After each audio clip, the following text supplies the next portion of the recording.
तो आइए बच्चों हम लोग ये वाली प्रॉब्लम को सॉल्व करते हैं। इसमें क्या बोला जा रहा है ना कि आपके पास एक नॉर्मल डाइस है जिसमें 6 फेसेस होते हैं और उसपे नंबर मार्क्ड है 1 2 3 अप टू 6। तो इसको क्या होता है ना, इस डाइस को 2 बार थ्रो किया जाता है और उस थ्रो में उस पे number alpha and beta appear होता है।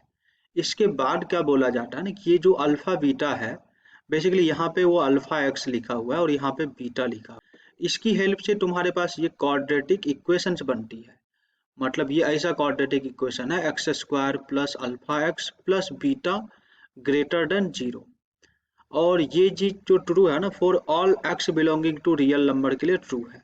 तो आपको क्या बताना है ना कि इस चीज की प्रोबेबिलिटी बताओ जब ये क्वाड्रेटिक इक्वेशन सेटिस्फाइड हो और इस इक्वेशंस को बनाने में बेसिकली ये अल्फा एंड बीटा का यूज हो रहा है। तो आपको इस कंडीशन में इस बात की प्रोबेबिलिटी क्या होगी, आपको बस ये चीज बताना है। देखो बच्चों, ये चीज को तो मैं इजीली समझा दूंगा, बट उसके पहले आप हमारे इस बेसिक क्वेश्चंस का आंसर दीजिए कि क्वाड्रेटिक इक्वेशन पढ़ाते टाइम मैंने आपको क्वाड्रेटिक का ग्राफ बताया था। अलग अलग कंडीशंस में क्वाड्रेटिक के क्या ग्राफ होते हैं। जैसे कि मैं बात करूँ ना, तो ये मान लो तुम्हारे एक्स एक्सिस हो गए और ये समझो तुम्हारे वाई एक्सिस हो गए। और मान लो कि मैं ऐसा ग्राफ क्वाड्रेटिक का खींच के देता हूँ, कुछ इस टाइप का ग्राफ, या दूसरा ग्राफ मैं ऐसा खींचता हूँ, कुछ इस टाइप का ग्राफ ऐसा खींच के देता हूँ, और तीसरा ग्राफ मैं आपके इस टाइप के देता हूँ। तो आप मुझे बताओगे कि इनमें से कौन से ग्राफ कब होते हैं। तो देखो मैं बताता हूँ, जब डी आपका ग्रेटर देन जीरो हो तो उस केस में ऐसा ग्राफ होता है, रियल एंड अनइक्वल रूट्स का। T is equal to zero के केस में रियल एंड इक्वल वाला केस होता है, उसमें ऐसा ग्राफ होता है। और ये तब का ग्राफ है जब एक्चुअल में रूट एग्जिस्ट ही नहीं करते हैं। दैट मीन्स रूट जो होते हैं इमेजिनरी रूट्स होते हैं। और सेम इसके क्रॉसपॉन्डिंग ऐसा भी ग्राफ बनेगा जब ए क्या होगा, लेस देन जीरो होगा। डॉटेड लाइन में जो मैं ग्राफ दिखा रहा हूँ ये लेस देन जीरो के लिए दिखा रहा हूँ, और यहाँ पे ये चीज ऐसा कुछ बन जाएगा। आप समझ पा रहे हो ना।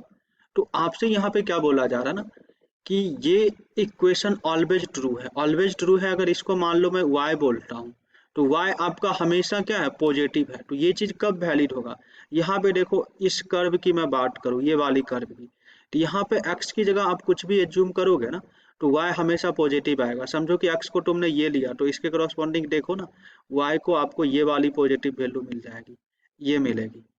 अब तुम बोलोगे कि चलो ये वाला एक्स ले लो, तो ये वाला एक्स ले लोगे तो फिर से ये पॉजिटिव, इसके क्रॉसपॉन्डिंग देख रहे हो ना, यहाँ पे ये वाली पॉजिटिव मिलेगी। फिर तुम बोलोगे ये ले लो, तो ये लोगे तो इधर कहीं पे मैच करेगा और इसके क्रॉसपॉन्डिंग ये पॉजिटिव वाई मिल जाएगा।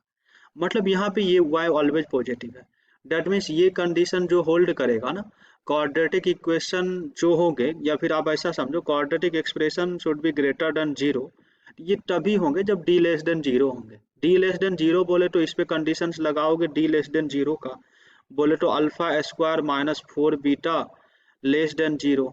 तो यहाँ से आप क्या बोल सकते हो कि अल्फा की वैल्यू को हमने वन लिया, तो इस केस में बीटा के कौन कौन से वैल्यू इसको सेटिस्फाई करेंगे। तो बीटा के जो वैल्यू होंगे ना, आप वन लो, टू लो, थ्री लो, फोर लो, फाइव लो, सिक्स लो, कुछ भी लोगे ये इस कंडीशन को सेटिस्फाई करेंगे। वहीं पे अल्फा की वैल्यू आप टू लोगे ना, तो ये चीज आपके क्या हो जाएंगे, ये देखो अल्फा स्क्वायर की बात करें तो फोर हो जाएंगे less than four into beta की वैल्यू क्या लोगे, वन तो एक्सेप्टेबल नहीं होंगे। वहीं पे टू की बात करें तो वैलिड हो जाएंगे, थ्री भी वैलिड हो जाएंगे, फोर भी वैलिड हो जाएंगे, फाइव भी वैलिड हो जाएंगे, सिक्स भी वैलिड हो जाएंगे। तो यहाँ से जो हो गए ना, यहाँ से तुम्हारे पांच वैलिड वैल्यू आएंगे, यहाँ से सिक्स वैलिड वैल्यू आएंगे। वहीं पे अल्फा बराबर में थ्री की बात करो तो ये नाइन हो जाएंगे। Nine less than four multiplied by क्या करोगे, वन करोगे तो वैलिड होंगे नहीं, टू करोगे तब भी वैलिड नहीं होंगे। तो यहाँ से थ्री पे वैलिड होंगे, फोर पे वैलिड होंगे, फाइव पे फिर से वैलिड हो जाएंगे, सिक्स की बात करो तो वैलिड हो जाएंगे। इन सारे केस में क्यों वैलिड होंगे, क्योंकि थ्री रखोगे तो फोर थ्री या 12 हो जाएंगे, 12 से छोटा है नाइन, तो इसलिए ये वैलिड है। बाकी इसके आगे का भी चेक करोगे तो भी वैलिड हो जाएंगे, तो चार वैल्यू हो जाएंगे। वहीं पे मैं अल्फा की वैल्यू अगर फोर रख लूँ ना, तो ये चीज कहा जाएंगे फोर की स्क्वायर बोले तो 16। और यहाँ पे फोर में क्या क्या वैलिड नहीं होगा, फोर मल्टीप्लाइड बाय वन तो वैलिड होगा नहीं, फोर मल्टीप्लाइड बाय टू ये भी नहीं होंगे, फोर मल्टीप्लाइड बाय थ्री ये भी नहीं होंगे, फोर मल्टीप्लाइड बाय फोर ये फोर आ जाएंगे बट लेस देन चाहिए।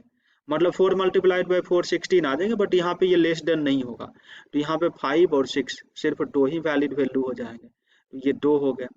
वहीं पे अल्फा की बात करें, मैं फाइव ले लूंगा तो ये 25 हो जाएंगे। 25 लेस देन क्या मल्टीप्लाई करोगे तो फोर वैलिड होंगे, 1 पे भी नहीं होंगे, 2 पे भी नहीं होंगे, 3 पे भी नहीं होंगे, 4 पे भी नहीं होंगे, 5 पे भी नहीं होंगे और 6 पे भी नहीं होंगे। क्यों नहीं होंगे? क्योंकि 4 6 जा 24 ही होगा, 4 5 जा 20, ऐसा कुछ हो जाएगा। समझ पा रहे हो ना? तो यहाँ से देखो ना, आपके टोटल वैलिड वैल्यू कितने आ जाएंगे, इन सबको जोड़ लो तो 6 + 5 बोले तो 11 हो गया, 11 4 15 और 2 17 हो गया। तो टोटल 17 वैल्यू जो आएंगे ना वो तुम्हारे फेवर में आ जाएंगे। और एक डाइस को जब तुम 2 बार रोल करोगे तो सैंपल स्पेस क्या हो जाएंगे, 36 हो जाएंगे। तो इस बात की जो प्रोबेबिलिटी होगी वो क्या हो जाएंगे, 17 डिवाइड बाय 36, और यही आपके क्या आ जाएंगे, आंसर हो जाएंगे। आई होप आपको ये चीज़ समझ में आया हो। बाकी इसी तरह से आप बहुत ही यूनिक टाइप के क्वेश्चंस का सॉल्यूशन देखने के लिए ना आप हमारे चैनल को सब्सक्राइब कर सकते हो।